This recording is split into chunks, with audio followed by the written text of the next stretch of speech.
Threads is adding more and more features lately, and now they've gone and added another new one, which lets you mark up a repost before you repost it. Let me show you how. First, we want to go and open up the Threads app on our phone. From here, you just want to find a post that you'd like to repost, and here's a nice quote that stands out to me.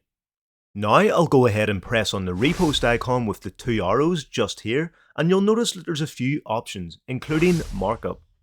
If we go ahead and click on markup, you'll now see three tools appear underneath the post.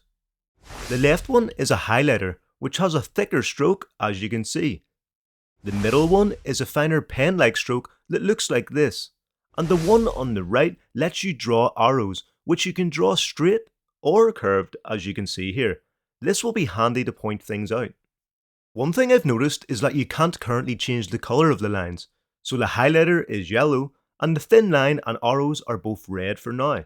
Maybe this will change in a future update so that you can select from a range of colours.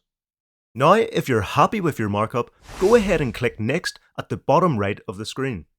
You can then choose to write some text to go along with your repost, or simply hit Post and it will be added to your feed for all your followers to be amazed.